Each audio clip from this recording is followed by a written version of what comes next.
What is the value of that? You trying to business right here. Get these kids back.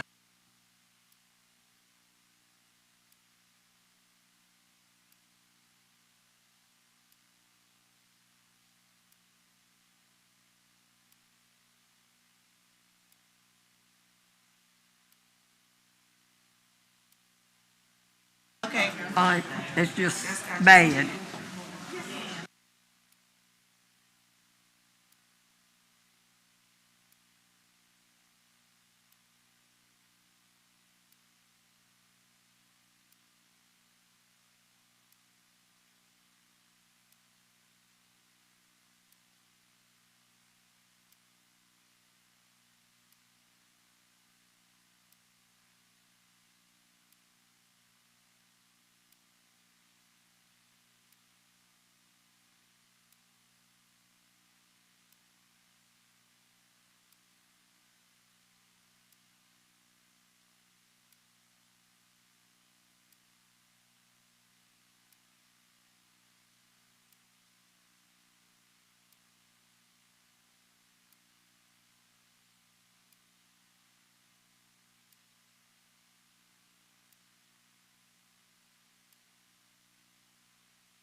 I have your sidekick with you. Meeting will please come to order. We need a motion for meeting attendance by way of electronic device for Mr. Mitnick. Motion is needed pursuant to Virginia Code Section 2.2-3708.2 to allow Board Member David Mitnick to participate in today's special school board meeting and retreat of the school board through electronic communication means from his residence due to a temporary medical condition that prevents his physical attendance at today's meeting. So moved. Second. Board members, please vote. Board Member Jenkins? Yes. Board Member Mayo? Yes. Board Member Riddick? Yes. Vice Chair Brooks Buck? Yes. Board Chair Byram? Yes. Motion passed. Next item is November 3rd, 2020, Election Day holiday. Dr. Gordon? Before I begin, do you want to give Mr. Minnick a chance to Yes. come on the screen? Yeah, we'll wait. Then we'll start.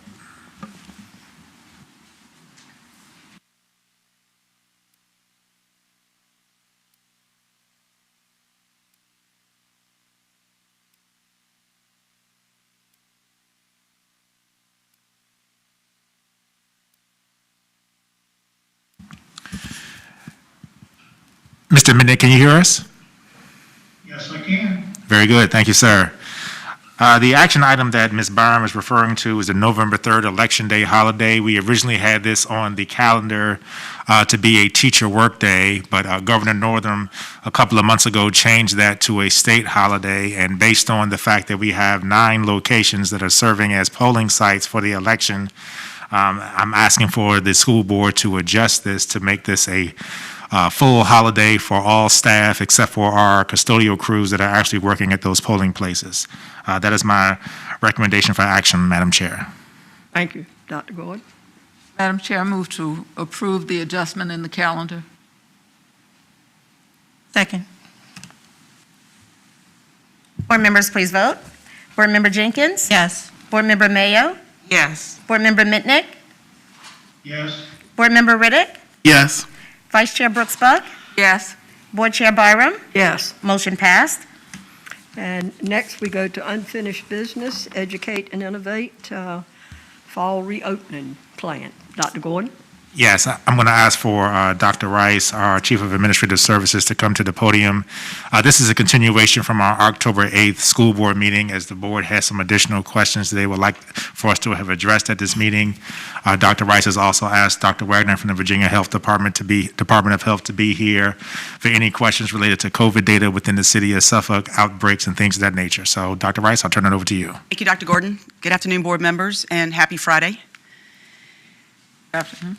So we're not going to go through the entire presentation again as we did back at the last board meeting. So what I wanted to do is bring you some updates based on what we had before and maybe just a couple of reminders. So if you remember, this is the color-coded chart that's a quick at a glance so we can see where we are with the data. And the color coding, remember, is that we're looking for everything to be orange or yellow, either both orange and yellow or both yellow. And so the top, as a reminder, is Eastern Region. And so you can see that back since September 7th, they have been in the orange or orange and yellow, which would probably speak to why they had opened their schools prior to us. The bottom chart there again is our city, Suffolk, and you can see where the red especially crossed the cases per 100,000, and that indicates that we hadn't been in the right spot there to open safely. And so the good news is that as of Monday, we are now in the moderate to low zones there, so that's good. Orange for 7.8 cases per 100,000, and the positivity rate is still low, and it's dropping, and it's now 4.2%. So that gives you an at a glance, because remember, we're looking for this to hold at the moderate to low or to improve in a 14-day period. So by having this chart week by week, we can look at a glance to see where we are with that 14-day period. And so what I'd like to do at this time is, as Dr. Gordon has indicated, is call up Dr. Wagner from the Suffolk Health Department and have him speak to you a little bit more about the data. Dr. Wagner?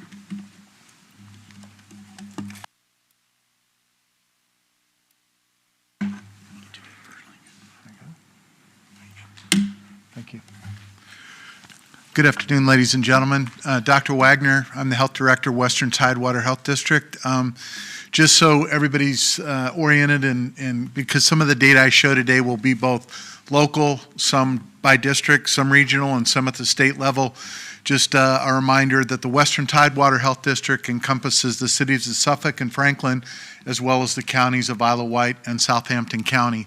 Obviously, what I talk about today, like I've mentioned, some is local, some is district level, some is state level data. So I just wanted to make sure that was all clear before we start. Before I do start, I just want to do a quick reminder also that a lot of the dashboards and information and some of those things Dr. Rice already shared today, just a reminder that a lot of that data is not intended to be predictive. These are not predictive dashboards. They're basically they give us a good idea. They show trend data. They show current situations on the ground, but they're not necessarily intended to be predictive. Dashboards. So I just want to remind everybody of that. There is some modeling that goes on out there. I'm also aware of that modeling, and I'll talk a little bit about that. I'm not going to show it today, but modeling also has with it some issues at times. There's lots of postulations and situations that go into when you build a model. So we want to make sure that I just want to make sure that that was clear before I get started. So as most of you may have seen, this is the VDH, or the Virginia Department of Health website. This talks about gives a good glimpse of generalized data for the state. This is a state situation here. This thing's always a little sticky here. There we go. So as you can see, currently in the state of Virginia, we've got just over 171,000 cases positive cases that have been identified, just over 3,500 deaths.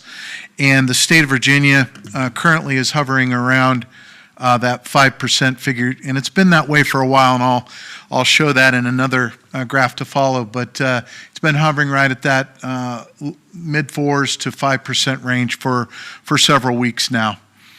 When we drill down a little bit further into locality data, again, this first starts with, I'll start you off in the Western Tidewater region, and the reason I do that is I think it's important to understand that while we're certainly, while this group I understand is certainly interested in Suffolk data, there's also, I think, room to think about what's happening in the adjoining districts. So those things, yeah, it's thinking. So I apologize, this might be a little slow today. Well, if we don't have it, we can move on, because I have some of this depicted on slides, but this is really slow today. All right. Well, in the interest of time, I think try one more time here if I can.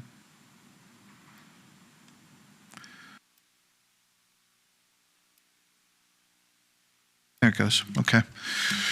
So in the interest of time, I'm just going to move all the way down to the city of Suffolk here. This is a depiction of actual numbers of new cases reported. This is obviously raw data, which sort of makes its way into those some of that roll-up data that you saw described earlier by Dr. Rice. So as you can see currently, for example, today we had 11 new cases reported in Suffolk. Our average in Suffolk over the 7-day reporting period is about 7 new cases per day. So a little bit of a trend northward in the last day or two. But as you can see, we did have one appreciable spike a couple weeks ago. We're still watching that. This is a known outbreak in a correctional facility in Suffolk. So obviously, although that does not have direct impact on the population, it does affect the numbers. So I would ask you probably to just keep that in mind as you look at data, and you can see how it kind of makes its way into this little spike. But as you can see, and as was described, the cases in Suffolk over the last week to 2 weeks, aside from that spike, have stayed relatively steady, and maybe even a little bit of a downward trend if you look kind of closely at the data. And if we look at testing, just to give you a sense, and this talks about that positivity rate a little bit more in detail. Again, state of Virginia, over 2.4 million tests have been run, and right now hovering at about 5% positivity rate. Again, that's a number of positive tests that come out as a result of in all the testing that's performed. And if I drill down to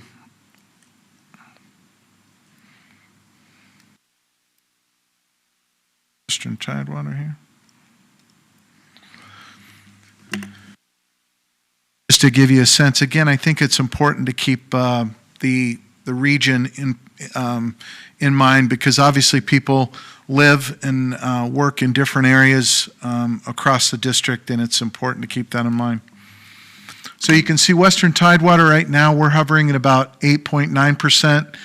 And you can see the city of Suffolk is actually from that just over 4% positivity rate that was reflected before, is actually in much better shape than the rest of the district. A lot of this increase in percentage that you see reflected here is actually more being pulled upward by issues, frankly, in Southampton County and in the city of Franklin, which have a much higher positivity rate currently.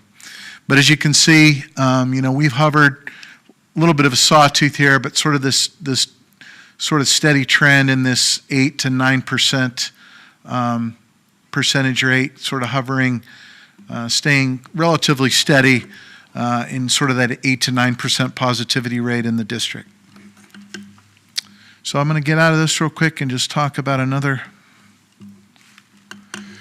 So again, this is Western Tidewater, or excuse me, Eastern Region data, which again includes our district, also includes Chesapeake, Norfolk, Virginia Beach, Eastern Shore, and also the peninsula. And as you can see, this region, again, staying fairly steady in the number of, this is a depiction of the 7-day moving average of new cases, staying fairly consistent, maybe a little bit of an upturn. We're a little concerned, as I mentioned, that predictive software, that predictive modeling that I looked at earlier. There is some, in those models would depict that the state of Virginia and the Eastern region over the next 2 to 3 weeks would be anticipated to see a move northward. Not exactly sure to what extent, but and a lot of those models are predicated on looking at things like increased time inside as weather cools, increased gatherings for some of the events, say with Halloween and others forthcoming. So there is an anticipation of there being an increase in cases. We don't know. We don't know exactly to what extent. These graphs here, and I apologize, it's a little bit of an eye chart, but I wanted to give you an idea that these are, again, numbers of cases broken down by age groups. This little bit of an uptick that we see here is predominantly in that 50 to 59 age group. The group you're probably most interested in is this 0 to 19 graph, this green line here, which has actually stayed pretty steady and actually is kind of on a bit of a downward trend. And that's depicted further here in this graph that breaks that group down to 0 to 9 and 10 to 19. Again, the little bit older group slightly higher than the younger group, but both sort of trending in a downward direction. These are numbers of cases per week that are depicted here, but gives you a fairly good sense of kind of where things have been. We had a pretty sharp rise about 6-8 weeks ago, and then that's slowly been kind of trending down in the younger age groups. Sawtooth here because you can imagine in this number of cases a difference of 1 or 2 can cause a pretty wide variation in the graph. And then this, I know you've seen some of these charts before, and I won't belabor this, but I did want to just kind of point out this is another depiction of, again, that positivity rate. That this is a couple days old. I presented this to the city council on Wednesday, and I was going to go live today, but unfortunately I can't get on those sites that are available right now. But this is a depiction from a couple of days ago, and I looked at it this morning before the sites went down, and it's not changed a lot. So again, 7.8 new cases per 100,000. And again, for the city of Suffolk, that 4.2% percent positivity, which again has been sort of slowly trending down and staying in that below 10%. This is in that moderate range, or what now reflects over here on your graph on your right. These are those 5 CDC criteria from lowest risk to highest risk, depicted dark green to red. And we, as Dr. Rice mentioned, City of Suffolk is currently sitting in that green and orange, I guess you'd call it, color categories. As you can see, as compared to some of the rest of the state, where there's although several districts or several areas depicted in that orange depiction, there are many more, to include Southampton and Franklin, which I mentioned in the red, which is considered the highest risk category. I do bring attention on this, and I think I'm hopeful this has been maybe explained to you. We're looking at these numbers here, but a third and very important pillar right here talks about those mitigation strategies that the schools have in effect. The social distancing, the disinfection, the masking, all those things, and their ability to keep those standards, those precautions in place, in addition to the raw numbers. This isn't all just about raw numbers, but certainly all 3 of these are pillars that are needed to be looked at. These are some secondary measures here, all in the green here. Again, talk about hospitalizations and things like that, which are obviously really what we as a health department are looking for. What is the impact of this disease on our local health system? And all of that currently is in pretty good shape in the Suffolk area. So I share those, that's the data I have. I also did want to mention there's been a couple of updates that I wanted to make you aware of, and I think it may have been described to you, but 2 days ago on Wednesday, the CDC changed their guidance on what's considered a close contact. It was that 6 feet, within 6 feet for 15 minutes. Well, due to a study that came out based around a correctional facility and some issues that they saw there, or some study that they did there, they've now revised that guidance to a more inclusive, frankly, definition to include contact within 6 feet for 15 minutes, but that 15 minutes can occur over a 24-hour period.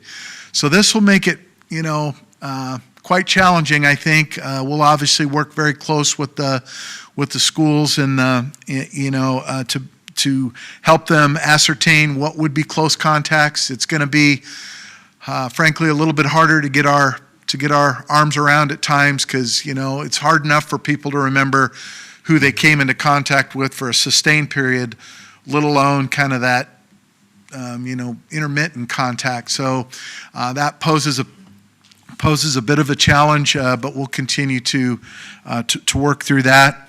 And I also did mention, and I think it's been brought forward to the board, I understand, that effective today there is a new, the Virginia Department of Health is now posting outbreaks in school settings.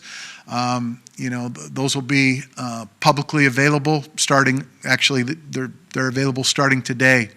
And the only thing I bring to your attention on that is just remember that when we think of an outbreak, a lot of people think of an outbreak as a very large number of cases. In our case, we define anything greater than 2 to be an outbreak. So if you hear about a case of, or a situation where you have 2 cases in a school of, say, 1,500 students, obviously we're looking at that, but you have to understand that it may not be a very large number of cases in that outbreak. But I just want to make you aware of both of those pieces of information, kind of new information that just has happened in the last day or two. So, and that's all I have, subject to your questions. That's all I have to present. So I'll stand by for your questions. Questions? Dr. Buck? Yes. Good afternoon, and thank you so much for Yes, ma'am. coming. I have several questions. When we talk about within 6 feet in 24 hours, If a student who is sick walks by a bus driver, there's no way to be 6 feet away from a bus driver when you're getting on the bus. So Yeah. if we're within 6 feet, walking past the bus driver to load the bus, Yeah, but then in fact, everybody you walk by on the bus, including the bus driver, is then, what would be your suggestion with regard to what you said? And I have several questions, so that's number one. it's going to be a cumulative, it's got to be for 15 minutes, so you can imagine that's just Well, going if to. they're riding the bus to school, they walk Correct, past the um, bus driver, they've got to get off, they've walked past all the students. So, Yeah, depending on where they're seated on the bus. I guess I'd have to look at each of those situations in themselves. I mean, it's that cumulative effect. I would hope we'll have to look at the strategies that we have within the busing, to try, as always, even before this standard sort of shifted, to keep those students as, distance from that driver as they can, for that period of time. It's going to be, if we do have a case where, they're in contact longer than that 15-minute cumulative period of time over, and we do have a positive case, it may be a situation in a cumulative nature where we would have more individuals considered close contacts in that scenario. I can't tell you exactly how that would fall out. I'm but- sure, and I know I'm not, I was listening to a case, I was talking actually to a parent on the phone who had called me when the Virginia Beach bus driver was infected, and everybody on the bus had to be out, and the bus driver had to be out, and then all the classes that were infected had to be out even though they had started. So it was just an interesting scenario. Yeah, it's sort of handled like any other situation in a classroom. Again, this disease is all about time, distance, and shielding. So if you have, the appropriate amount of distance for less than the amount of time, shielding definitely helps. If you have, plexiglass, if you have masking helps, but for certain more substantive guards such as plexiglass and other things like that, there's a lot of caveats in that new CDC guidance that include things like plexiglass, like dividers, things like that can be factored in to the discussion. It's a little bit more. You're going to have to look through each scenario as they kind of come up, I think. So And I'm looking at the information that Dr. Rice gave us. So in 7 days, on October 12th, we were at 11% in the cases per 100,000.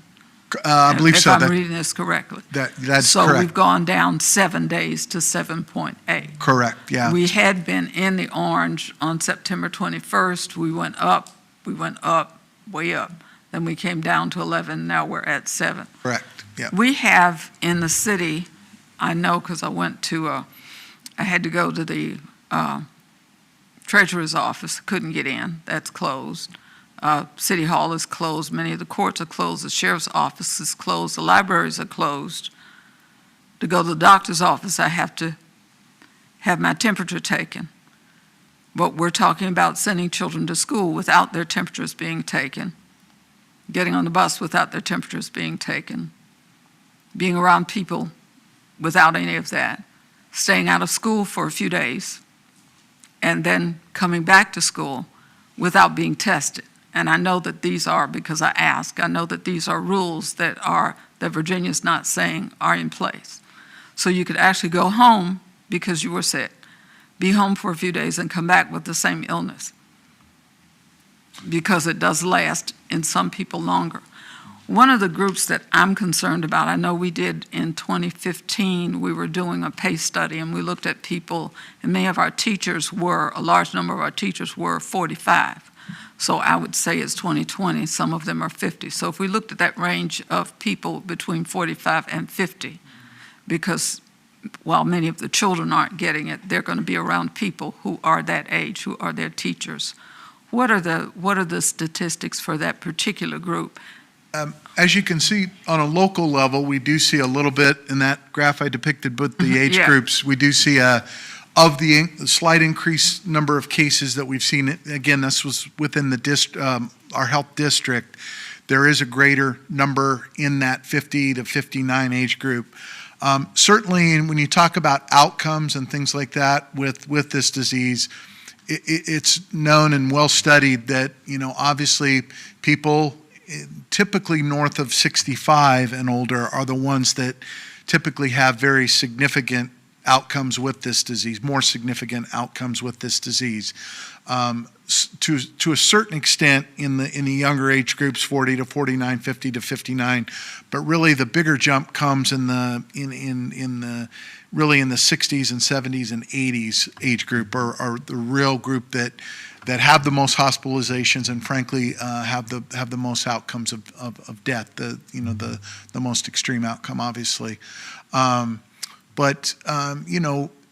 there are, and the younger age groups tend, as you probably all well know and have heard, tend not to be affected in terms of in the worse outcomes, meaning hospitalizations and death, things like that. Doesn't mean a lot of asymptomatic carriage in all of the age groups, meaning, you may not know you're ill, you're an asymptomatic carrier of this disease, and that's been the real difficult part with this whole disease is trying to identify cases that when they're asymptomatic, and it's challenging. And again, so what you do is through those mitigation factors that you use, that time, distance, and shielding.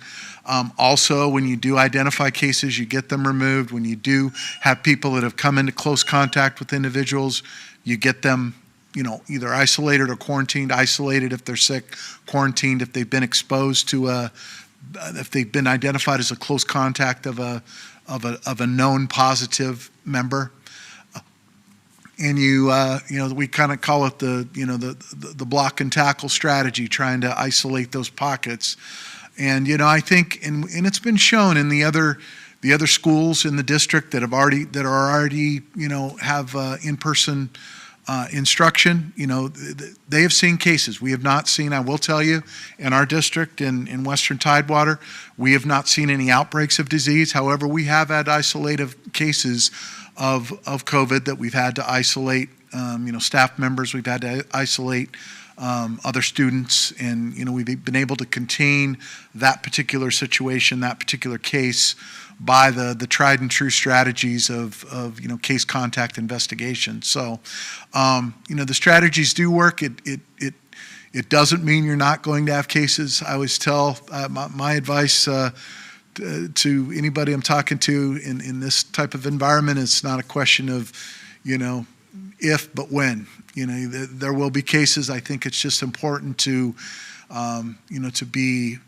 communicate, well with the teacher, with the families, with the staff, and I always, I guess, on the other side too, as I talk about sort of thinking at things, sort of a big picture, I think there are mechanisms to move towards in-person instruction. However, you always need to reserve that right to, if things change, and they can, that's not the intent, to switch things back and forth. But, my recommendation would be to always hold that in reserve should the need arise if you were to go to in-person instruction and things change, which they could. As I mentioned, this disease, as you hear about nationwide, is on an upswing. Virginia, we're starting to see perhaps some predictions of some upward trends. So, I think I would always advise that to always keep that as a caveat to any decision that's made. I have two more questions. Testing. Why is testing not consistent? Because it seems like I spent quite a bit of time. My husband had a stroke, and then he had 2 more times to be in the hospital. And in some instances, I was advised he had to have tests, of course, with every entry into the hospital out. But I was advised, don't worry about it. Sometimes you have to get tests. Some medical professionals said have tests. Some said no. You can't even go to the doctor if you don't have a test. But the suggestion that you can't go to the doctor's office to see your doctor if you've been in contact with someone with COVID, but we can send children to school, just doesn't seem to click with me. I'm a pretty logical thinker, but it just seems to be a bit unusual that I can't go to a doctor who has medicine when if I'm sick, I can't see my doctor person to person, but I can go to a school without a test. So what about testing? Why is there not in the schools that I read about that are successful, say for instance, like New York, they have testing, they have follow through contact tracing, those kinds of things. Why are we, do you have any idea why we're backing off of those things? Sure. I can't specifically, I don't know why, it's obviously at a provider's discretion in a clinical encounter where they believe that a test needs to occur. And this goes with any disease or situation that you're being evaluated for, whether they think you meet clinical criteria to be able to get tested. I can tell you a couple things with testing that I would just kind of bring forward. You have to keep in mind that some testing is one point in time. The PCR test that's obtained, it's one point in time. And if you don't have, isolation or quarantine while those test results are being obtained, it really doesn't serve a lot of value. So we run into that situation with people sometimes thinking, I got tested, I'm going to go about my life. But what they don't realize is that, if I test you this morning, that may have been negative, but if you go out and about today or tomorrow, you may become positive. Your test could come back, several days from now, 3-4 days from now. It says you're negative, but you're actually positive because you got exposed after that test was obtained. So that's why, in large measure, the CDC has kind of gone away from a lot of, return to work or return to school by testing criteria. They tend to do it more by time because we know, having evaluated what we know, at least what we know of the disease today, that once you clear that window of transmission, that your likelihood is vastly decreased. So if you were sick 10 days, you're no longer symptomatic after that 10 days, or your fever subsides, all that. We feel confident you can go back. And same for someone that's in a close exposure or a close contact. 14 days, we know, that the likelihood, if you quarantine yourself off and you don't, allow yourself to get exposed elsewhere, that period of time will pass, and you will, you're cleared. Your likelihood of infectivity is near zero. So that's kind of the reason for. I can't answer as to exactly why a clinician would make a particular decision, but I know that's kind of testing strategy in a nutshell, I guess. My final question, so I won't hog everybody's time, but the death rate. Why is Suffolk's death rate so large, so high? I looked at Alexandria's death rate, and of course our population densities. Right. Much less than theirs, and we have a higher number of deaths in Suffolk, not Western Tidewater, but in the city of Suffolk. It was very high, and I can tell you a large number of those deaths. And if you looked at our graph over time, very early on in the pandemic, we had a large number of deaths in Suffolk in the long-term care facilities, and that number has lingered. We have had deaths in the city since.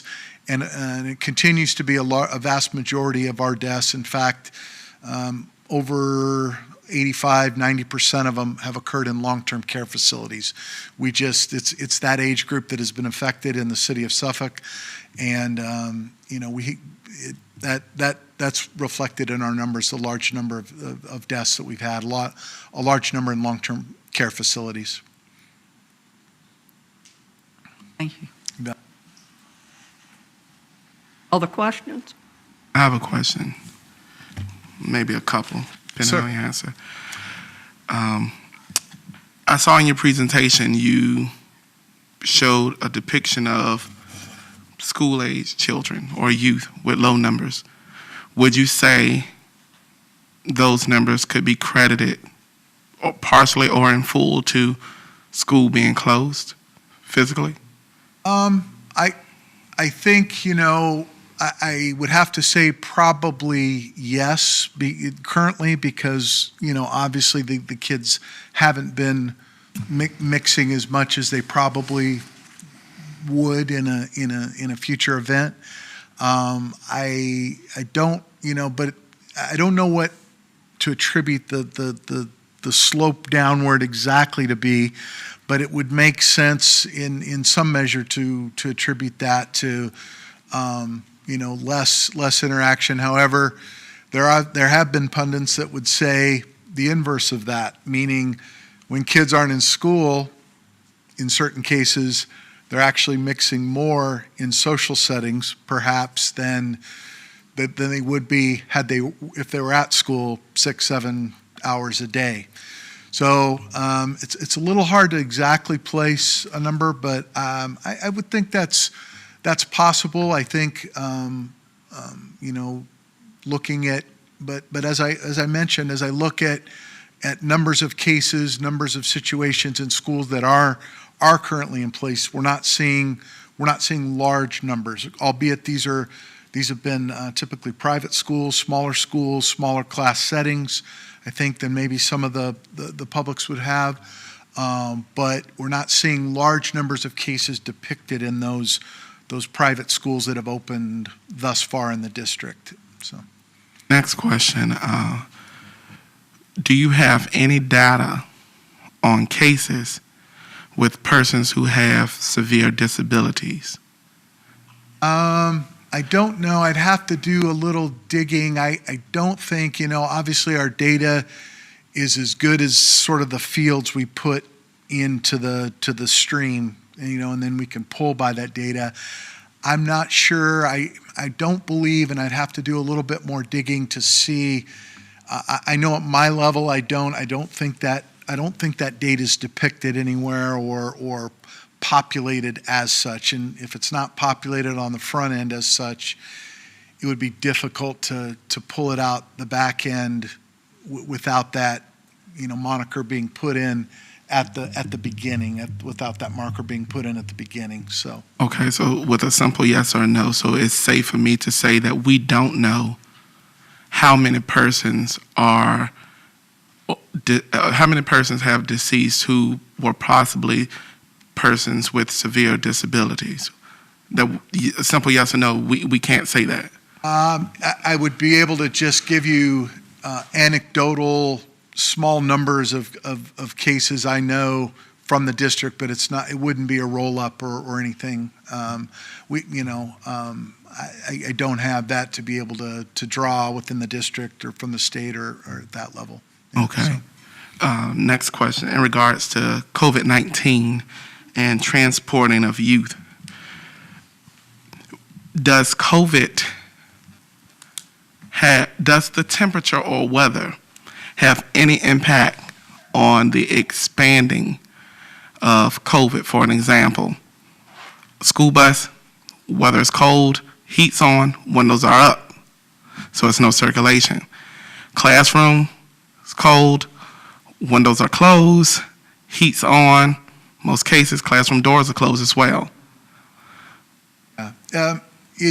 Temperature, not as much specifically driving, the viability of the virus, but what you mentioned in terms of appropriate ventilation, air movement, circulation of air, certainly, it's a volume proposition. The more you can circulate air, move air, if the virus is present initially, the faster it's going to be dissipated or moved, having to do with air flowing or air being ventilated as such. So the temperature of the room or the bus per se does not affect, we don't think, necessarily the viability of the virus, but those circulatory effects that you do mention, and that's why and then we as I mentioned, people like congregating in homes more in the colder months too.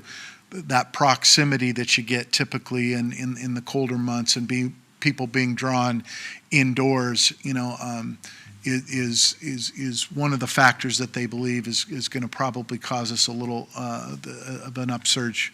And we're kind of seeing that in some of the colder areas in the Midwest, things like that are occurring right now. So. My next question, I don't know if it would be geared towards you or Suffolk Public Schools, but I would like to know what measures we would have in place. Maybe Dr. Rice could come back after you're finished with your presentation. What measures we have in place to reduce the risk of exposure, especially transporting students.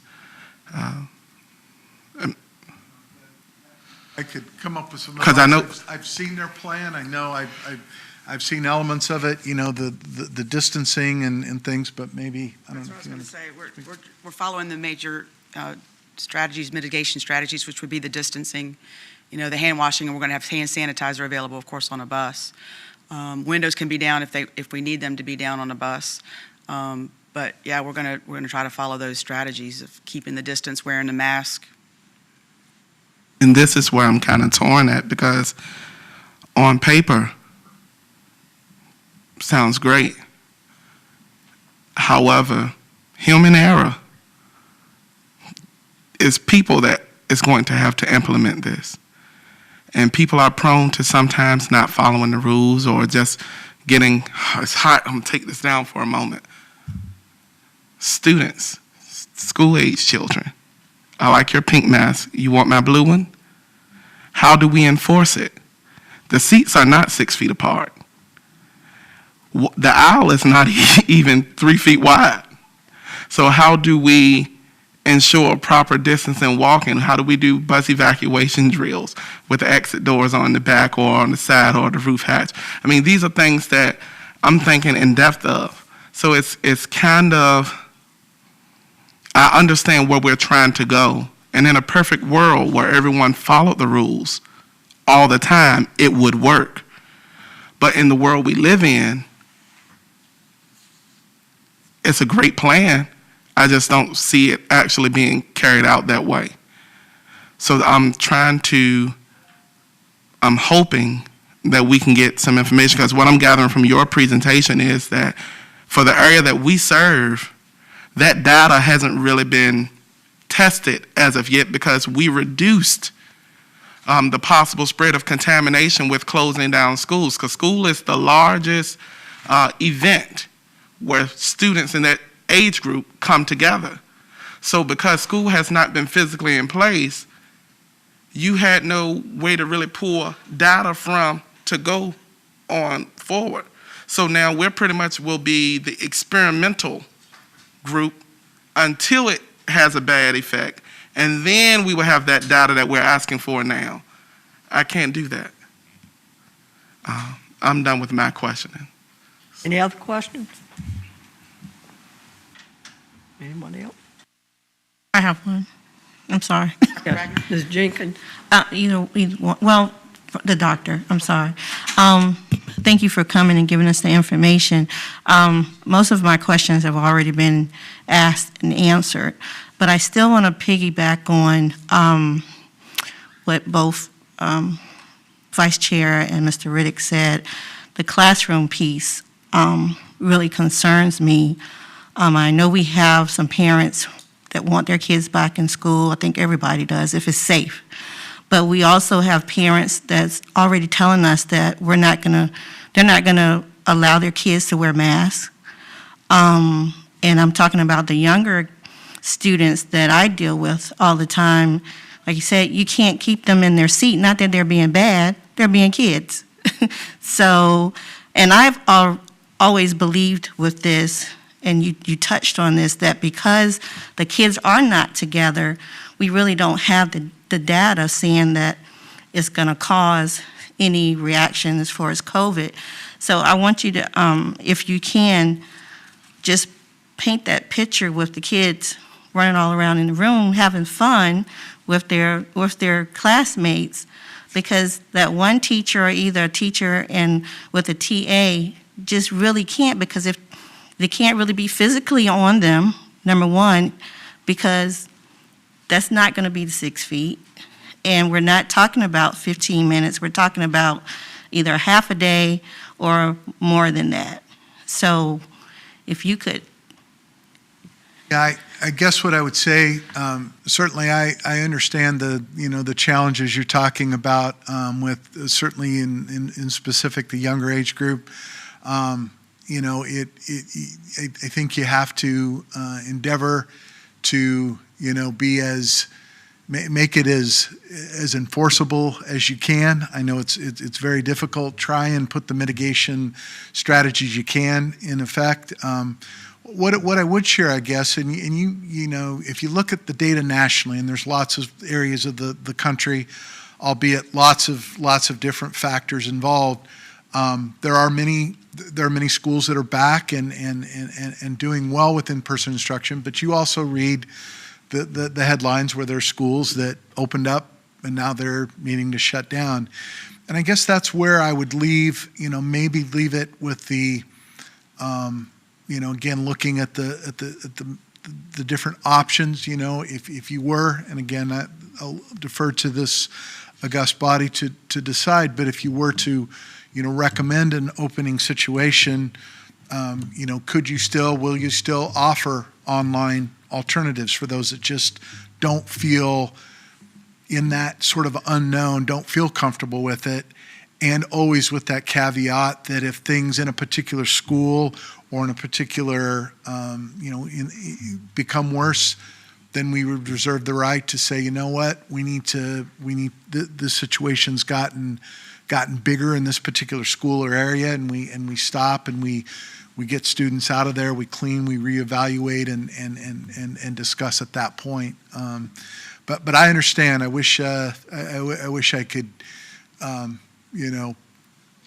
try and advise. It is a very difficult situation with kids because I know the masking's difficult, the distancing's difficult, but surprisingly, and what I've heard, again, largely anecdotally, but from a lot of health districts, it's interesting when they get reports from their school districts, what they see a lot is not as much enforcement issues with the little guys. It's actually the bigger kids that they're actually having more issues with. And then again, I don't have studies on that. This is anecdotal, but gathered from a large number of school districts. So I can tell you that I think people, and like you're not incorrect to say little guys don't like the mask and they don't like the distance. But interestingly, in a lot of cases, they're actually do better at it than sometimes our older kids. So I share that too, not to confound the issue, but Any other questions? Madam Chair, I have another question. Yes, that's correct. Okay, let me get back to it. So basically, with your knowledge, do you recommend that we reopen our public schools? obviously that is your decision, but based on the numbers as I see them today, I think in Suffolk, I think it's a reasonable, I think the numbers and the mitigation strategies that I understand are currently in place.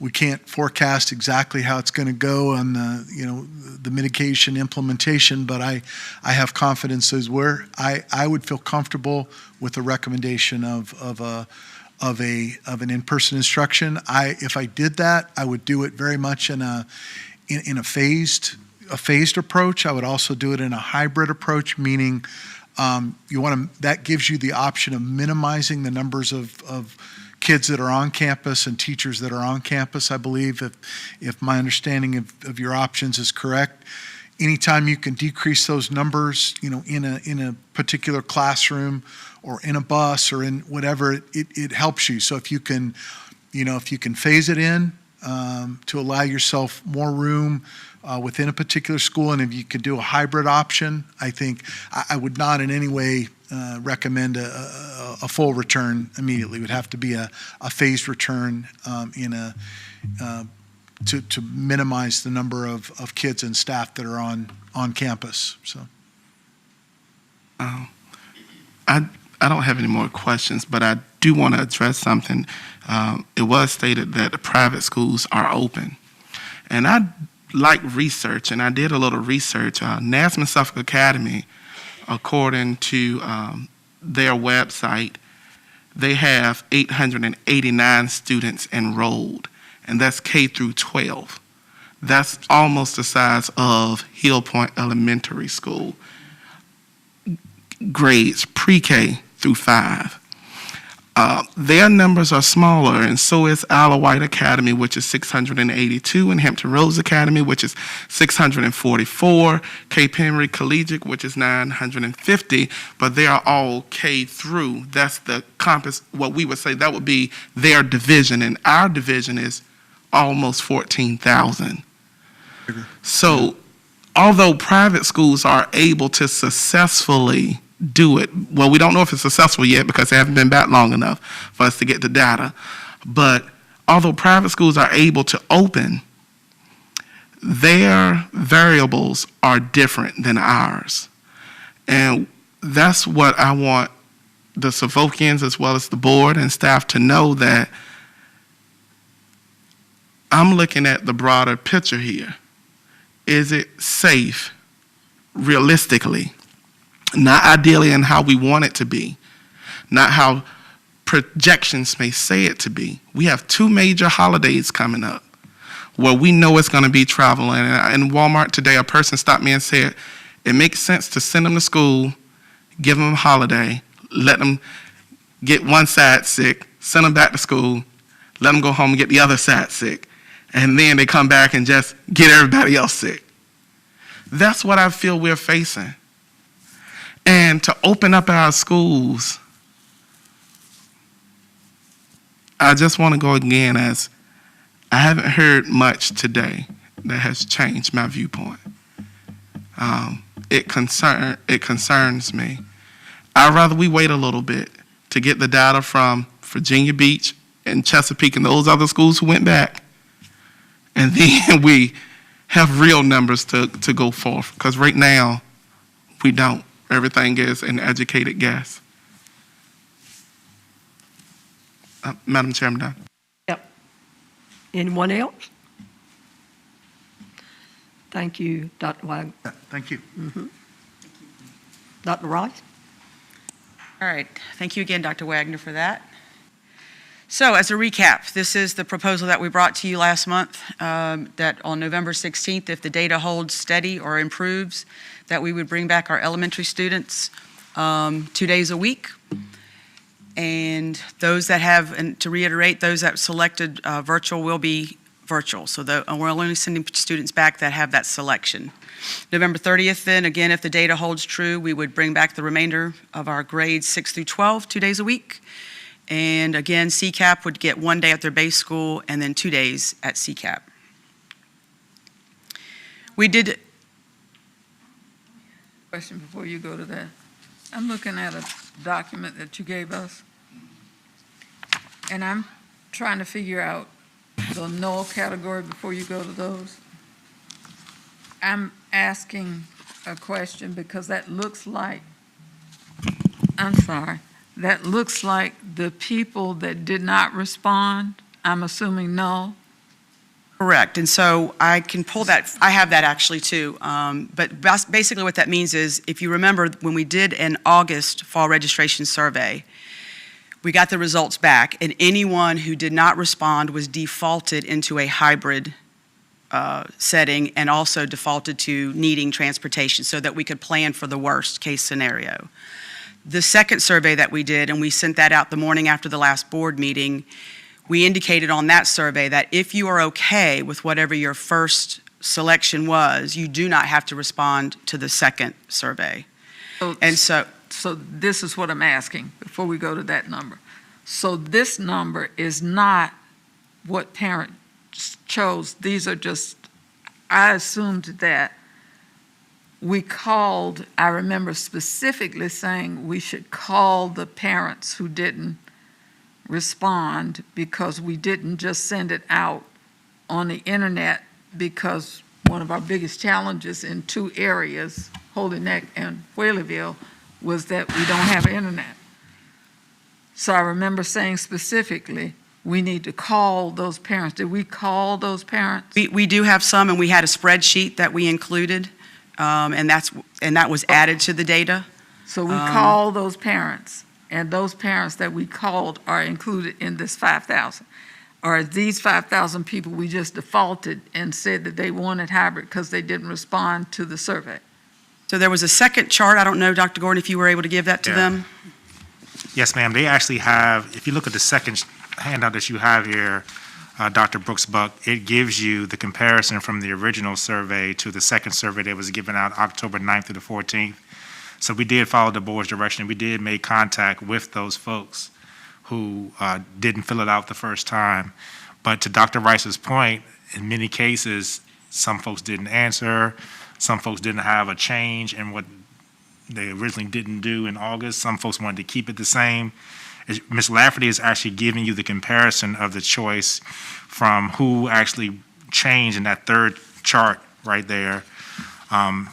And we're talking about this handout here, Dr. Rice, in case you wanted to take a look at it. That's correct. And the one that we're pointing out really is that there's no choice on either. So 27% of the parents, we didn't get a response, and so they were defaulted in essence. Okay, so we took 27%. But it's all included in these numbers I'm sharing right now. Okay, and so we said that virtual to virtual were 18%. I'm just trying to read what is in here. Yes, ma'am, that would mean the Virtual to no choice were 70%. So what that means is if they Last selected number. virtual initially, and then they didn't respond the second time, that means they probably wanted to keep the virtual. Okay, and virtual to hybrid were 11%. That Is that what we 11% mean? changed from virtual 471. to hybrid. Okay, and virtual, because we have 5,000 parents or 5,000 students in the first thing, 5,000 no response, or 38%, we moved to virtual. Right, but if you look, I mean, not to virtual, I guess we moved them to hybrid. correct, so you're exactly right, where we had 5,000, which is around 38 to 40%. So from those phone calls and those extra communications that you asked us to change, that number actually dropped from that 38% to the 26.75% that you see in the middle of that third chart. So we did have about a 12, 13% change based on us having that extra form of communication. No choice on either survey. Is that what we're talking about? Yes, ma'am. The 37, okay. I just was trying to understand what it was we had done, okay? And so hybrid to virtual, 11%. Hybrid to no choice, 67%. And again, that means they selected hybrid in the first survey, and they did want to make a change, so they didn't submit a second So survey they because that didn't. wasn't, Okay. that was a Okay. direction. All right, and hybrid to hybrid, we had, okay. Mhm. I just wanted to know what I was looking at, because I wasn't quite sure. Madam Chair, Yes. too, that I do know that some of the principals and some of the staff at various schools did make calls. I did get that information, so there was an effort to contact some of these parents, and I do know that. I just, like I said, I wanted to understand what it was I was reading, because I had two different charts with the information, and I saw the cumulative one like this in the packet, but I knew I had these two sheets. Okay, Right. Yeah, this is just additional breakdown of what this data is, quite Okay. honestly. okay, And what we did do a second survey because, again, we wanted the most up-to-date, recent option that parents wanted at this point in time. Because as you can see on that, what we just went over, there were some changes. Folks did change their minds from what they had in the fall. And that was really the purpose for having this second survey. But again, what you can see here is the breakdown by level of who wanted options of hybrid and who wanted the virtual. That's what you have on the screen right there, Dr. Rice. If you want to go back one slide, those are the totals based on the latest survey, the follow-up that we did that Dr. Rice was just referring to. okay. And so what that breakout looks like is that we have 64% who want to return face-to-face and 36% who want to remain virtual or online. So that's your easy at a glance. As far as transportation is concerned, once again, we asked that question, are you going to be in need of a Suffolk Public Schools bus? And so we have new numbers here. At the top, I just want to reiterate that we are going to have to return to the 3 tiers. If we bring students back face-to-face, we have to go back to the middle, high, and elementary tiers. And also, we will be using double runs as necessary at some of our elementary schools as needed. And I say as needed because the numbers actually dropped from that second survey. So although we're needing some transportation, some folks had changed their minds from needing a bus to wanting to transport their children. And so you can see the numbers, how they changed and dropped in each category, middle, high, and elementary. And so because of the drop, it's allowing us to feel more secure about transporting all of our students in a timely manner.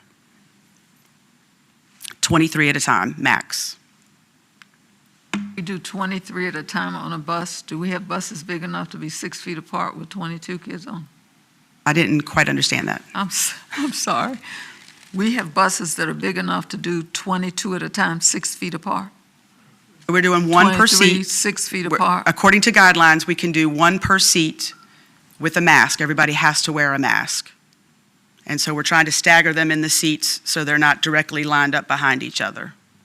Is that the guideline that Dr. Wagner was just talking about? 6 yes. feet apart in 24-hour time, 15 minutes from each other, and we know the bus ride will be more than 15 minutes. And to be honest with you, that would have been the other way too, because the change was from a cumulative 15 minutes to a consecutive 15 minutes at a time block. That was the change. Right.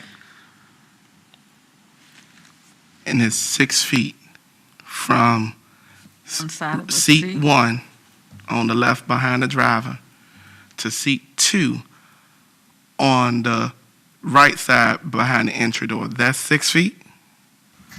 One's on the window, if they're on the windows. They're both on the window, because we got to keep in mind all children are not the same size, and I think we're trying to say all The children piece are the is same that size. from front to back, you have the higher seat back, so students sit below the seat. So Smaller there is a children barrier do. between between the seats in a row, and then on the window to window, you'd have the 6 feet across. Smaller children, it will be impactful for. But being a former bus driver for 7 years, it's been my personal experience to know that that's not the case for every child. It's the case for some, but not the case for every child. It may work for elementary, but when you get to your middle school age where kids hit those growth spurts, or you may have a child who may not be the same size as another child who's 12 years old, that 6 feet is shortened or maybe increased. So this is where and I understand what we're trying to do. We are putting our best effort forward. Y'all are doing a great job trying to make the best out of what we have. I got that. I don't want you to think I'm being critical of you, but I'm being realistic of our plan. I don't see how that could be 6, because the seats, to space them, one here, one there, one back here, the 2 on the driver's side is not 6 feet apart. Madam Chair? Yeah. I think Mr. Riddick's point is definitely a valid one, but these were the guidelines that were actually given to us by the Transportation Department at the Virginia Department of Education, is what Dr. Rice is describing. So in all cases, you're right. We won't be able to guarantee the 6 feet. But remember, the 6 feet is one aspect of the mitigation strategy. The main aspect is the mask. I'm sure that Dr. Wagner would agree with that. We have been informed that the 23 is the maximum that you could do. Is that a 77-passenger bus? That's the average, so we could do 22 on a 64 and then Right, 24, right. So if we did the window aisle with the mask, the Department of Transportation at the DOE has informed us that that would probably be the safest way to go. Now, we do have other school divisions who are basically mandating the 3 feet piece, and with us on our buses, it'll probably be somewhere between 3 and 6. But we can't sit here and say that each person will specifically be 6 feet apart, but we can say that each person will definitely have to wear the mask if they want to ride the bus, and they also have to wear the mask if they plan on being in the hybrid setting. Those were some of the chief mitigation strategies that we had listed on our parent form for whenever we return to school. I understand that notion. However, I remember we also stating that people coming from the same household can sit beside each other, correct? Yes. So I can't tell you curriculum because that's not my area. But I can tell you transportation because that is my area. And I understand the Virginia Department of Education have gave their recommendation, but their recommendation is just what it is, a recommendation. I'm dealing with practicality and how do we reduce it as much as possible. I understand that the face mask ideally is what's going to work, but you just stated that the seats are high back seats and you can't see them, so how would you know if the child has the face mask on or not? What are you going to do? How are you going to face mask police and effectively drive the bus safely? So these are some of the challenges that I perceive. I mean, I'm not trying to be the devil's advocate here, but I'm looking at it because that was my former profession. So I'm trying to understand how we're going to do this in a way that puts a lesser risk out there. And I understand what everyone is saying in paper. Paper is good, but I'm dealing with reality. I want to see how we're going to do it. So this is the recommendation that we're making, and so obviously that will be part of your deliberation as a board to determine whether it's worth the risk that we're whatever our plan is putting out there for you. So that's... I got you. Right. And once again, I want to say you're doing a good job putting a plan together. I don't want anyone to walk away from the room with the wrong concept of what I'm saying. You're doing a good job with the resources that we have. A lot of people are not putting financial dollars behind their mandates that they're requiring us to do, because all of our fleet is not 78 passenger school buses. So how many 78 passengers we got versus how many 64 versus the other buses we have? Will that impact the feeding program? How does all of those dynamics come in? It's a lot that we're putting on our transportation department. But my overall thing I want you all to have at the forefront of your mind is, I realize you're doing the best you can with what resources we have available. I thank you for it. But my job is to do what is in the best interest for all of Suffolk students and staff. And I know you're thinking about that as well. But as of right now, my decision will still have to be a no. Anyone else? We didn't actually get through the presentation. Yes, Mr. Mitt. I'd just like to ask a question. Have we surveyed teachers as to where they're leading it? We did our original survey of teachers this summer that we had already shared the data with the board and the community, Mr. Mendick. We haven't done a secondary survey because we still had those folks who were stating that they may have had pre-existing medical conditions still turning in information to Dr. Brown. Our latest communications that we've had is to make sure that we had enough potential virtual instructors in each building, and to also look at securing and locking down our substitutes to be proactive in case additional sections were needed, in case anyone ever got sick, COVID or non-COVID, to make sure that we still had staff for supervision within the buildings. So we have not had a second survey of our staff due to the fact that our staff was still already working anyway.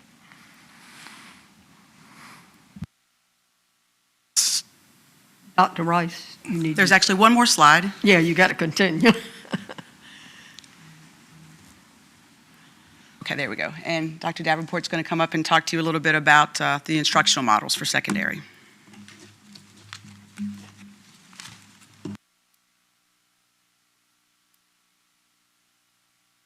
Afternoon. To answer the question about polling the teachers, one thing we did do you'll see with this recommended hybrid schedule is we pulled together a focus group of teachers at the secondary level. We're bringing this to you because this is a slight change from what we presented to you earlier with regards to secondary. The elementary model will still be one designated virtual teacher, and the hybrid teachers would be the other teachers on that grade level. With regards to secondary, we brought you the hybrid 45 classroom, which is where the teachers would teach for 45 minutes minutes the face-to-face students. The second half of that block was the 45 minutes that they would teach their virtual students. What we determined after meeting with the focus group of teachers, and they were from across all different disciplines, different schools, different areas of the district, is they wanted some flexibility. So with that, we now have the recommendation to allow them to have 3 options, and these would be their 3 options per block that they could choose based on the number of students that they would have. The hybrid 45, of course, is the one we presented to you before. Virtual students would spend the first 45 minutes of the block viewing lessons, completing anticipatory activities, and reviewing skills they already taught. The teacher would instruct the remaining students in the class as well at the beginning of the block. The other option we have is the SPS flipped classroom, and this is where teachers provide recorded direct instruction and activities prior to the class meeting. Live instruction will include applied collaborative practice with hybrid and virtual students in small groups. These could be bridging those hybrid and virtual students at the same time. It could also involve both groups working independently while the teacher monitored both groups, but it allows the students to learn the material and then come together with the teacher to address misconceptions, to do practice, guided practice, and those types of activities. And then the last one is the hybrid virtual collaborative classroom. This is actually simultaneous teaching. Some of the teachers, particularly in fine arts with music and band and CTE, they were, in gym as well, they would like to have the option to teach their students at the same time. They think it would be better. So those teachers who choose this collaborative classroom would instruct virtual and hybrid students simultaneously. They would have to use the technologies that they currently have in place. We wanted to make sure that they recognize that as they choose their options, and they would have to monitor and respond to hybrid and virtual students during that designated learning block. Remembering that all of our secondary students will return to their regular bell schedule, so they would still be on that 90-minute period to address any of these models. Any questions? Any question? Yes. I've had a lot of teachers reach out to me regarding this, and I do understand their sentiment. How are they going to monitor face-to-face and virtual at the same time without slighting one group of their education? That's going to be some of the training that we will provide to teachers if they choose that option.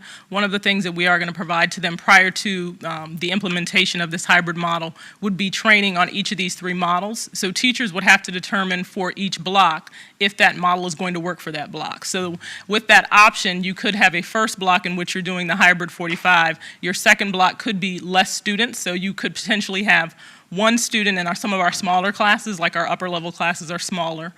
So for example, a teacher could have 1 student who is hybrid and the remaining 10 students in that class could be virtual. So for that teacher, it makes more sense to bring that 1 student who's face-to-face into the virtual setting and teach them and the other students at the same time. So really providing them with that option and the training so they know how to monitor both. And teachers will have to make that designation prior to the start of the hybrid model. So what's our student-teacher ratio for the secondary level? It's 24-1, but one of the things, Mr. Riddick, that we really want to be able to reinforce to staff is every classroom is basically set up to have a 25-1 ratio. So if we're using the same data that Dr. Rice showed on her slide of about 65-35, this would mean that on average, we potentially would have 9 students that are virtual and 17 that are hybrid. So this means with our 50% model, the maximum number of students that would be in the class would be 8 or 8.5, to be specific. We're confident that if a teacher has 8 students in the class and they're working with their virtual kids, they will be able to classroom manage those groups. This is something that elementary teachers do all the time with their small group learning. And so we really feel that our secondary teachers would be able to do the same thing, because I think one of the things that they're still thinking is they have a full class that they're looking at when they're working with their virtual kids. But with the 50% model, we're looking at 8, maybe 9 kids in a classroom that they'll be able to work with. And remember, whatever model that they choose based on what Dr. Davenport just described, we're going to ask for those staff members to stick with that model, because we don't want to confuse the students and the parents just because we're providing some flexibility to the teachers. So could we not just have a group of teachers, you teach virtual, this group of teachers, you teach in person? Because virtual, school boundaries then at that point doesn't matter, because, well, I'm not going to say that. Doing virtual, it's easier to blend students from different boundaries versus in person. one of the things that we were very cognizant about, particularly at the secondary level with students who are on different pathways, is ensuring that we did not have to adjust their schedule. At the secondary level, unlike elementary, you have to be endorsed in a certain area in order to teach it. So if I'm a biology teacher, I can't teach earth science. So if I have a virtual biology teacher but no virtual earth science teacher, where do the earth science virtual students go, and where do we find a teacher? Like Dr. Gordon just mentioned, staffing is something we're really looking at. So in order to ensure that all of our students were able to stay in their same classes and we did not have to make any changes to schedules, it was important that teachers stay in place with the students that they have assigned currently.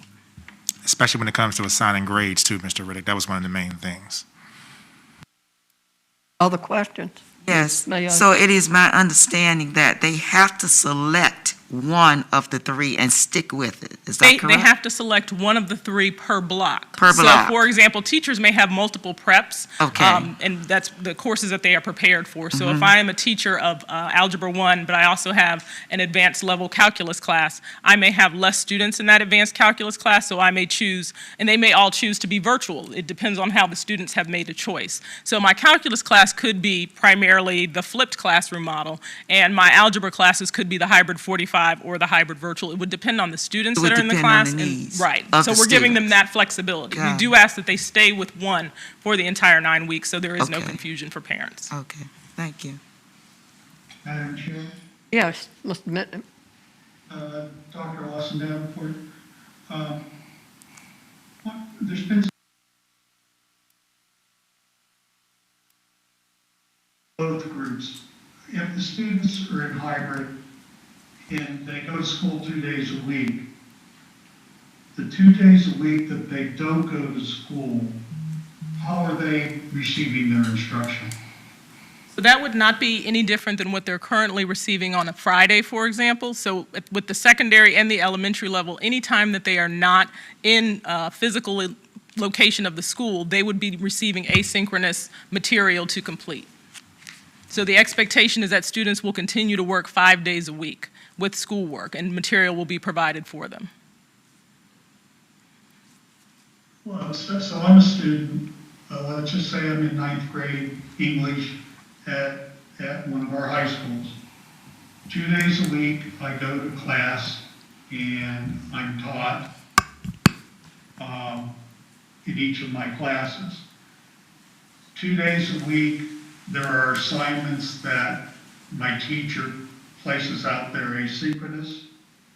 And then on Fridays, it's the small group or remediation or enrichment activities are happening. Is that? Actually, it would be 3 days a week you're receiving assignments. It's not, we have that Friday designated as far as teachers are concerned for doing remediation in small groups, but for students, the expectation is that they have material 5 days a week. And is that the same in elementary? Yes.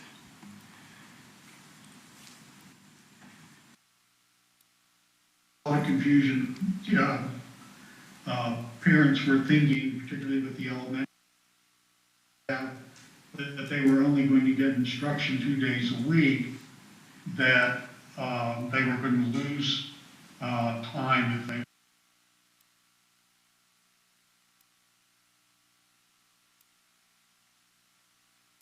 and regular teachers will give those assignments. Is that accurate? Well, the way the model is being currently used within Canvas, students receive material via either live instruction or asynchronously 5 days a week. And that's K through 12, pre-K through 12, actually. Mr. Mitnick, we had to be very specific with the Virginia Department of Education when we develop our instructional plan.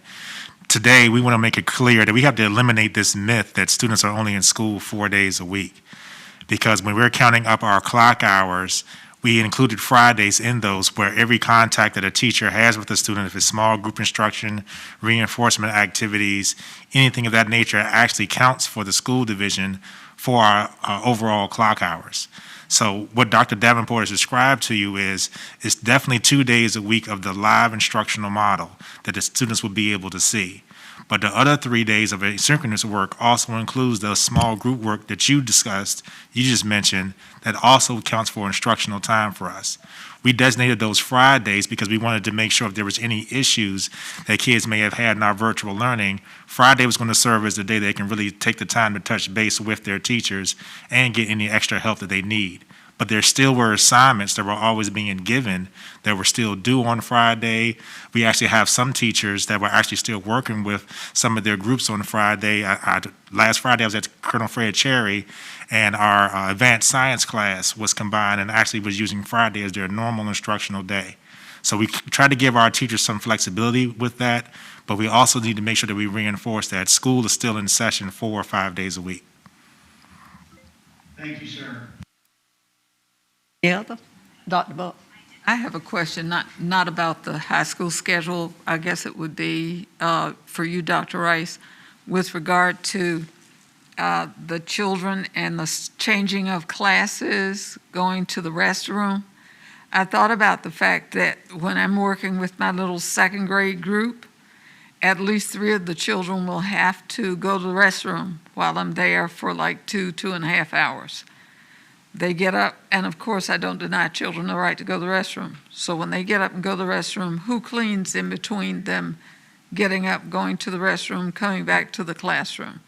Who cleans when the children change classes in high school? We were talking about the block. Who cleans the desk? Who cleans the doorknobs? Who cleans the restrooms when one little kid has to use a restroom? They don't go all at the same time. What do we do there? I can tell you that the sorry. restrooms will not be cleaned after every single usage, simply because we don't have the manpower to do that. So they will be cleaned on a regular schedule throughout the day. But it wouldn't be like after every usage per se. Same with doorknobs and door and handles and whatnot. I mean, throughout the day they will be cleaned, but we can't say that it would be cleaned after every single usage. We're looking at some strategies as far as the classrooms are concerned, where we're going to have cleaner in the classroom, but we're going to have the desks marked off so that we'll have some desks marked for this block to be used. And then the next block that comes in, the other set of desks will be used. And so that those desks can then be sprayed down in between so that they have time to dry before the next, what I would say the third group would be to come in, so that you're alternating sets of desks. So who's responsible for spraying them and cleaning them? At this point, we're looking at teachers. So do teachers know that they're responsible for cleaning the desk? I don't know that they know they're responsible, but that's the plan so far.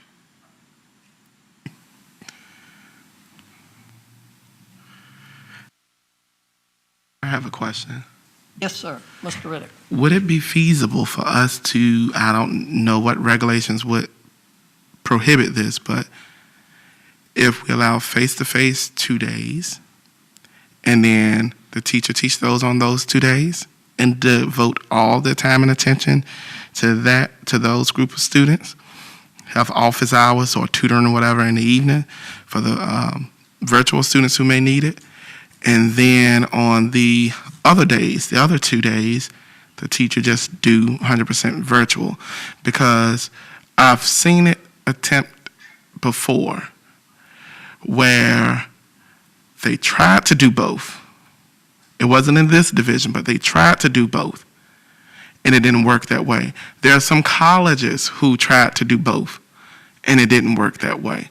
So here we are going to try it, and from me going out to schools and visiting teachers, there are some teachers who have 20 to 25 students virtually. Currently, we know everyone is virtually. So it's just, how can we fix it? So that was a concern of ours initially, which is why we brought you the hybrid 45. However, there are some teachers that have set up their classrooms with their different technology and things that they have that they feel they are able to accommodate that. I can tell you there are some districts that are doing that, and from some of their feedback, it has been working for them. They've been able to make it work with the students that they have in the classroom because the number of students in their classroom is so low, it is not as much of an issue as they initially thought it was, because like Dr. Gordon mentioned, they are only looking at sometimes 5 and 6 students in a classroom. So the management does not become so much of an issue. Some of those teachers are also, rather than broadcasting a presentation on a board, they're actually broadcasting the students who are at home on the board, so all the students can see each other, so to speak. So it's allowing them to kind of monitor the students who are virtual and the students who are face-to-face in their classroom. So at that point, are we changing what we told our parents at first, that we're not asking students to sit in front of a computer for long extended time frames of the day? Are we now telling our students and our parents that you have to log on during normal school hours, which could be from 7 to 2 o'clock, and you have to follow the bell? Is that our new message we're sending? Actually, that was the original message that we shared with you all in Dr. Rice's previous presentation. Moving back to that tiered schedule would have required that regardless of which of these instructional models we utilize. Students would have had to return back to, because we're not changing teachers, they will have to revert back to their regular bell schedule. The difference would be, and even in the hybrid collaborative classroom, the idea is not for a teacher, of course, to be instructing for 90 minutes and students watching a screen for 90 minutes. Those are some of the guidelines and training that we're going to provide to teachers as far as they can maximize that time. So the direct instruction that they're getting is not going to exceed that 45-minute window, which is what they're used to now in this current virtual setting, but that they would also provide some activities and small group work for students to utilize after that instruction occurs for that 45 minutes. So do we know how many students log on for those classes that would start normally first thing in the morning? Like I think high school bell starts, I want to say 9 o'clock. If I remember, elementary is 8 something. It's been a while since I've been in class, so I don't remember the early part, but I want to know how many students are logging on currently at that rate, because I don't think those students who are virtually are going to change that. So for high school students, their schedule actually is the current schedule. It's an 8:30 to 3 o'clock schedule. So for them, it would not be different. That is the current high school So time frame. how many high school students, I understand the scheduling. Once again, that's the paper, that's our plan, but how many are actually doing it? That's my question. It depends on the location, the teacher, the students. We don't have a set percentage. I will tell you across the city, it varies depending upon what the class is, what subject it is, at what time, it's very different. I can tell you from popping into different classes, because we've done observations, the majority of the students are there. And the students that are not have communicated reasons why they are not able to log in, but they are able to watch the recorded videos and have access to the teacher during different designated office hours.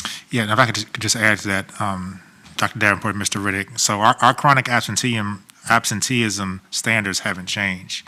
So if we have situations where students aren't logging on, our teachers and our school counselors and our administrators are making contact with those families. We actually have some of our administrators and school counselors who have actually done home visits to follow up. We've also had Mr. Bradshaw's offices follow up from the community engagement standpoint. So we don't have the specific numbers in front of us, but anytime a situation has been brought up where there's any level of a student not being there, being chronically absent, we've had the follow-up conversations. We've had the follow-up home visits, the phone calls, the emails. They're still following those same strategies that they have if we were in a face-to-face setting. So my question then goes to, are we counting it as students who are not logging on their scheduled time, or they didn't log on in the morning, but they logged in the evening, so they're good this day? That depends on when the teacher's actually taking attendance. And so a lot of times if a student actually misses the set time, we have that recorded lesson, as you already know. But that teacher's also been instructed to make sure they have an individual follow-up, that one-on-one, those small conferences, which then serves as the attendance for that kid. I understand the plan. I just see it's a lot of room for error. It's a lot of moving components. It's a lot of us expecting everyone to do exactly what the plan is designed and calling for them to do. I don't see the feasibility of it being carried out in that manner. Yeah. I have one more question. Yes, This is back to the teachers. So you said all teachers got a survey when? About whether they wanted to do hybrid or in July. Okay, and so we're still basing that survey on them coming back if we decide on coming back. So The survey, if you remember, wasn't if you want to come back. The survey, if you had an underlying condition Okay. that permits you or puts you at greater risk for if you contract COVID. Right. Out of that, those who selected yes were Mhm. resurveyed again. So now, if they had an underlying condition between July and now, we haven't resurveyed them. But we asked them if they had an underlying condition to put them at risk. So I guess my follow-up question is, if we decide to go back, do you anticipate, because now it seems like it's easy to go get a doctor's note. Okay, so I don't know if you're asking if we feel people are going to be dishonest. One thing Dr. Gordon has. Not so much dishonest, but I'm just saying, things have changed since July. Right, So maybe absolutely. they're, like, Yeah. well, wait a minute, maybe I am, Yeah, and or that's what I was people in gonna- my household, Yes, so. and we resurveyed them, I think that was early October. They were resurveyed, those that selected yes. Now, those individuals who said they did not want to come back in July, a lot of them changed. No, Okay. we're okay with coming back, because remember in July, we didn't know as much what was going on, all the things in place. So we had a number of them that changed from no, they didn't want to come back, to yes, they'll come back with the plan the way it is. I just want to make sure, because, I've gotten calls that said no one is asking us what we want to do. And I just find it difficult with the teachers being the teachers who have to be there for the students, that no one's asking their opinion. So I'm asking publicly, was all the teachers surveyed Yes, again? all the teachers were surveyed, but again, the question was if they had an underlying condition that would put them at great risk if they contract. And it was about 4 or 5, we had all of them there. Without disclosing any medical things, they had to select yes or no. Okay, And that's what we responded to that. okay, thank you. I have a question. Was it also asked of the teachers or in staff if they were caring for someone that had a underlying condition? Yes, that was actually one of the questions. So the question wasn't specific. It was a pretty long question, and it had everything. If they had an underlying condition, someone in the household, all of that was inclusive in one question. We didn't want to isolate each individual thing, because I didn't want to violate a HIPAA, violation. So we asked one broad question: does one of these things apply to you? Yes or no? And just to be honest, we can't use that as a reason where someone can't come to work.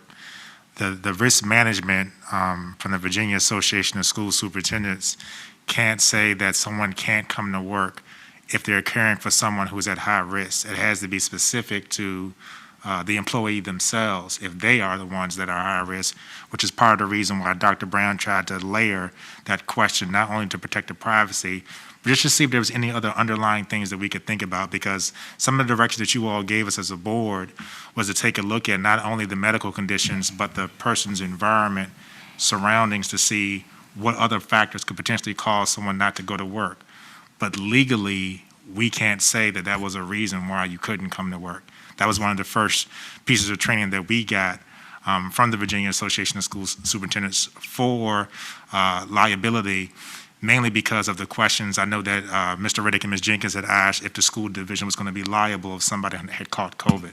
So that question actually was circulating throughout the entire state, and that was the direction they gave us. So my follow-up to that would be, does FMLA play a part here?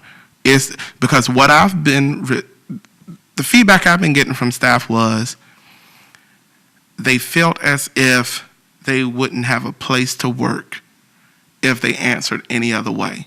And I know that's not the message that any of us want to send off. I know, but perception is reality, and that's their reality, and they have the right to feel how they feel. So they were expressing to me that they didn't have an option. If the survey had come out and said you will not lose your job if you answer this truthfully, the survey would have been different. And it's been said to me by over 22 different teachers and me going out and visiting schools and seeing them in the grocery stores and in passing.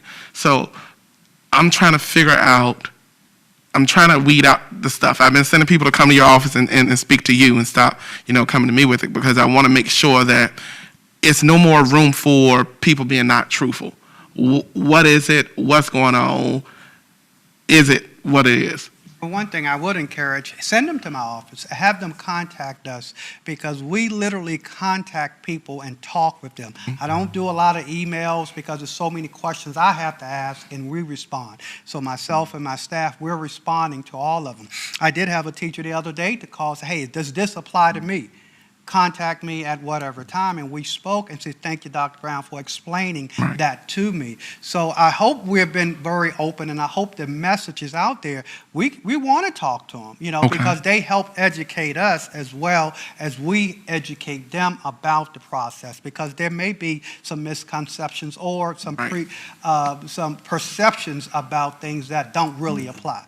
We're not trying to put anyone at risk. We just need to make sure that if you have an underlying conditions, let us know, then we're going to talk. And every person that checked, yes, I've had a dialogue with them.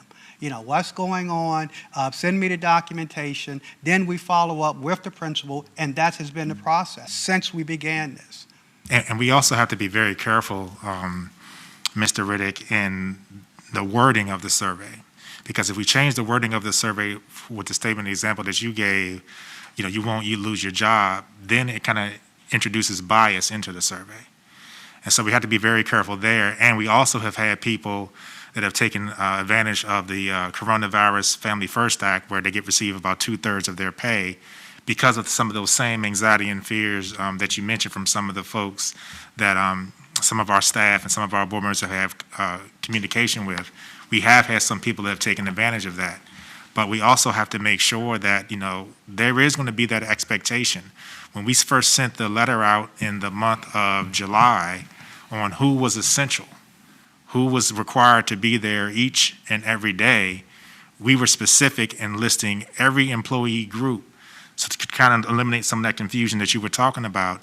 And I know that Dr. Brown had received some calls. I know that Mr. Napier had to talk to a lot of people about that, just to let them know the reasons why you are essential, because of the day-to-day operations of making sure that we could really, serve our community.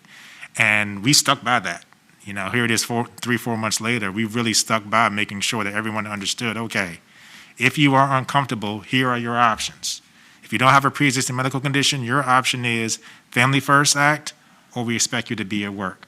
If something changes, please call Dr. Brown's office and be, upfront and forward with it. That's really legally all we could do without, digging into Privacy Acts and things of that nature. Okay. Thank you. Madam Chair, Yes. I think my question is probably for Dr. Lawson Davenport. Going back to the still at a point where if we choose the hybrid model, that some students will have to change teachers.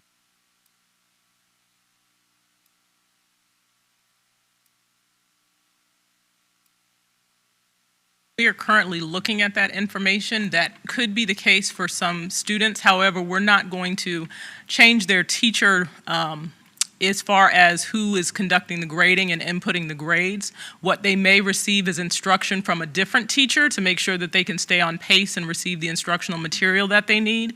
But that does not mean that they won't receive any correspondence from their actual assigned teacher. And that will vary based on the number of students that have chosen virtual. Okay, so they have a base teacher, and then they'll have a teacher who will do the virtual assignments if they've chosen. Correct. All right, thank you. Any other questions? Are there any motions? Madam Chair, Yes, Mr. Mitnick. I'd like to make a motion that we adopt the Educate Innovate plan.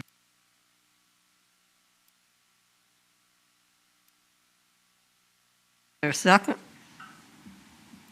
Second the motion. Madam Chair, so that includes the start dates and everything that's in there. So school will start November 16th, and phased in from there? Okay.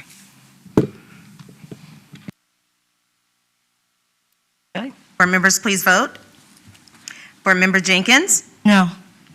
Board Member Mayo? Yes. Board Member Mitnick? Yes. Board Member Riddick? No. Vice Chair Brooks Buck? No. And I think we're supposed to give a reason, is that correct? If we No, say reason is not required. Oh, okay. Board Chair Byram? Yes. That's a tie vote. That it's a tie, that means that the motion failed. So, Madam Chair, just as a follow-up, based on our discussion that we've had, with the fact that this motion has occurred for 2 months, where we've kind of been to the point where we can't really move forward with this plan, staff will not bring the plan back to the board until either the December or January meeting to plan for the third 9 weeks, because we still would need transition for if we did anything else in December as far as trying to start this model over again. The dates that we had chosen were based around the holidays for if there was any quarantining, no lost instructional time, et cetera. So with the board's decision today, just to be clear to our school community, we would stay virtual for the entire first semester, and then we would bring it back to you all for additional discussion for January, at the January board meeting, more than likely to determine when the second semester starts in February, if we would then bring the hybrid model back up again. So I just wanted to be clear with that for the entire board to know. Madam Chair, Yes. I want to make it this statement so that my constituents will know why I did what I did and why I voted the way I voted. On yesterday, I put out a poll on my Facebook profile for Tyron Riddick for Suffolk, and we had 4,307 persons this post reach. And of that, we had 426 comments. And majority of the comments were in favor of resuming school in January after the 2 holidays had passed, because those persons, majority of them felt as if that sending children out for holidays would expose them and then bring them back could possibly spread whatever they was exposed to, via it be COVID, flu, cold, whatever, and then go back out, could expose again. So I would have been in favor, and I believe I even said this at the last meeting, of starting January 2021 versus November, rushing it in and judging, considering we don't have all of the data that we need. It was a hasty approach to push our kids into school.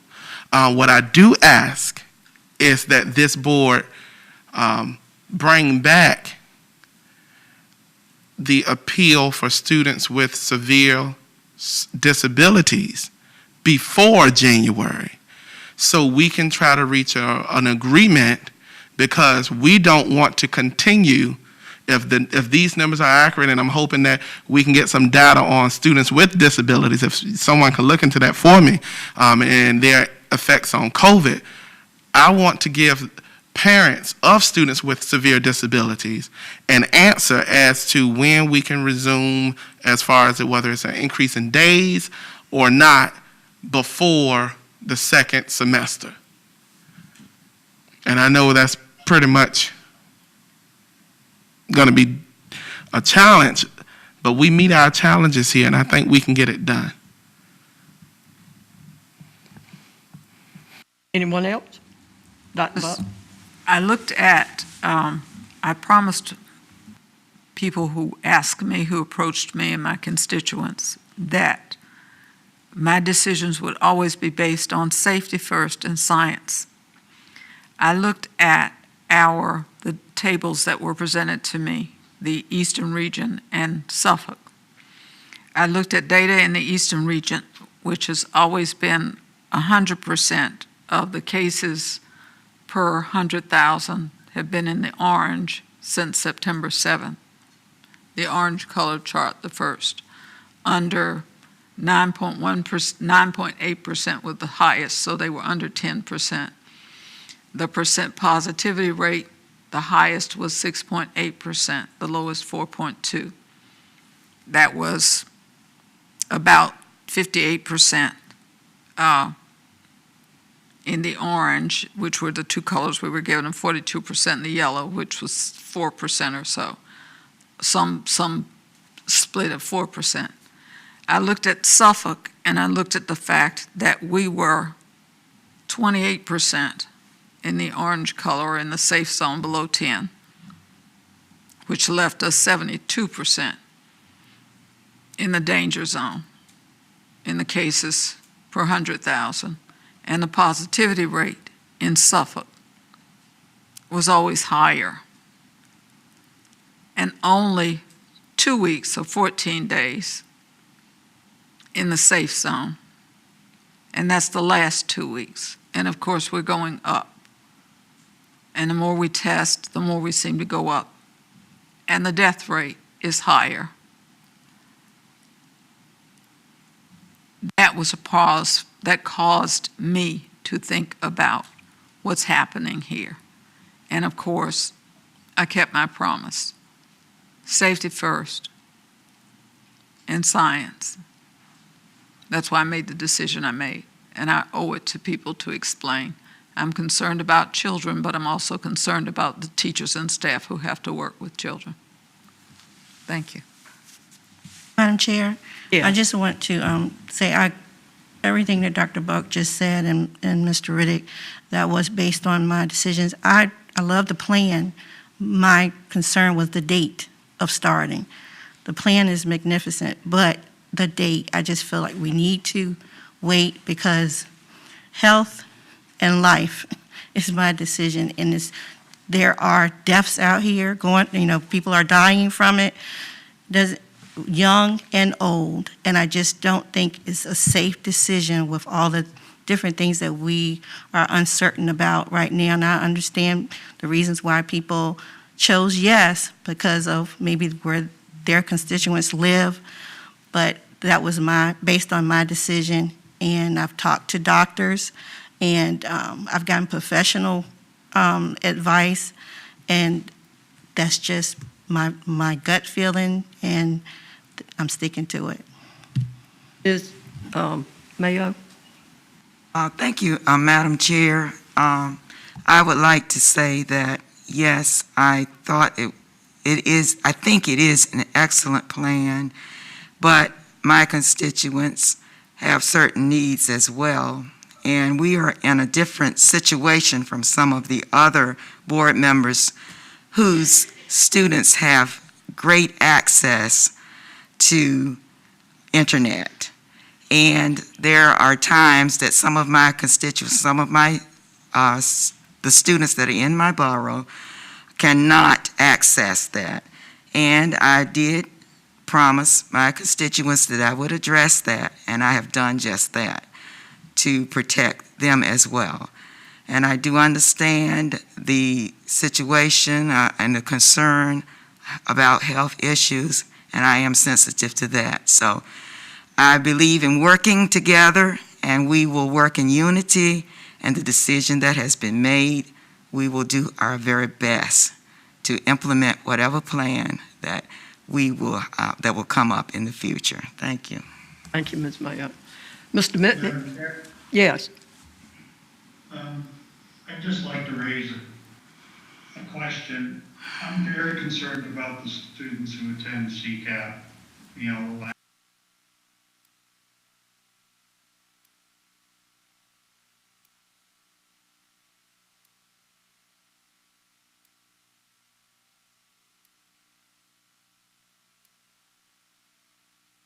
possible that the six of us would entertain the option to send our CCAP students back just to CCAP.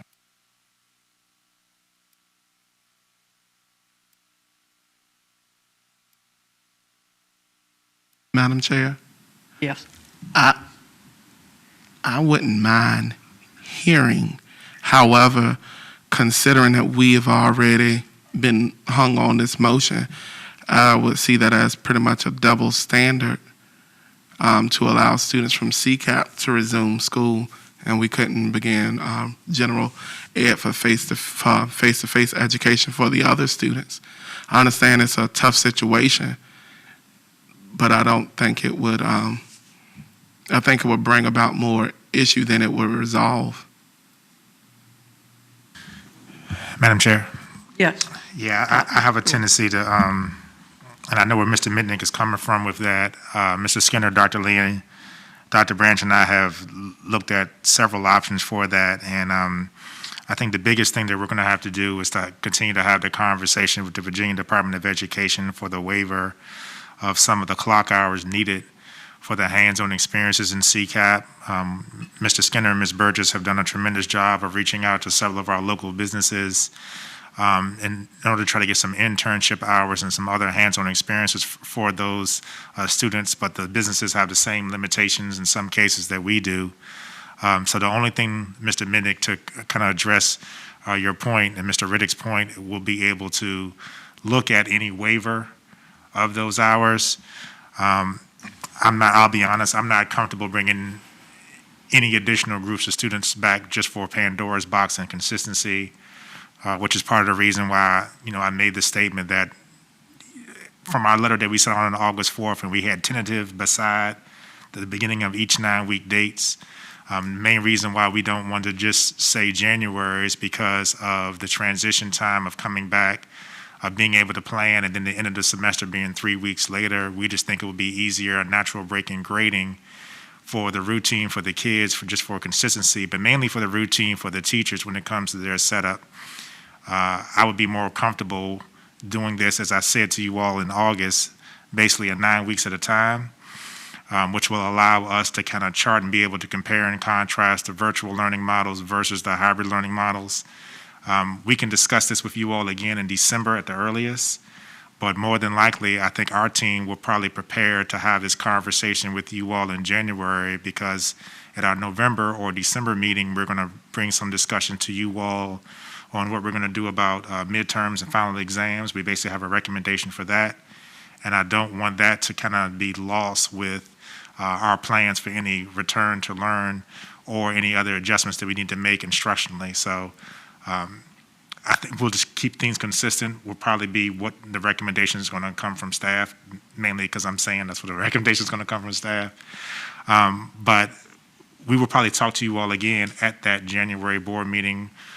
Dr. Branch and Dr. Davenport will probably have a conversation or potentially present to you all some of our thoughts for the midterms and finals at the November meeting, because we want to be able to kind of to give some direction to our students and our families on how we're going to adjust to this because of things being different when it comes to our virtual model that we are now going to have more than likely for the entire first semester. So I kind of wanted just to give the board some advance notice of what we're thinking as we plan and prepare over these next couple of months, since our November meeting is in about 3 weeks. And then I know that we have some other things on the agenda between them and when we get out for the winter break. So just wanted to make the board aware of what staff was thinking, just for some insight. Anything else? Dr. Gordon, I respect your opinion.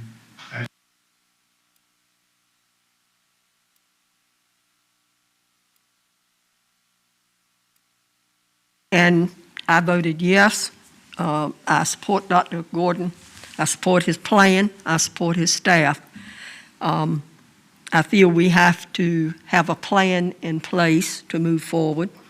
And like Ms. Mayo said, we are unique, her borough and my borough. I have a large number of students who have difficulty. Mr. Littlefield knows that. I myself have difficulty. Most of the time, I can only get online at maybe 12:30 to 2:30 in the morning. I have difficulty, I cannot Zoom from my residence. I live in the Whaleville Borough. I have to consider the needs of all of my constituents, and I know that many of my students are suffering because of that, and that is why I voted yes. I know Mr. Littlefield and his staff have done everything possible, and Ms. Mayo knows this as well, and we have reached out as a school system to these people. We have furnished hot spots. We've done a lot of things, but there are some things that we are not capable of doing. And for that reason, I voted yes, to protect those people. Any other discussion? If not, meeting is adjourned. Okay. And we'll hold for just a few moments.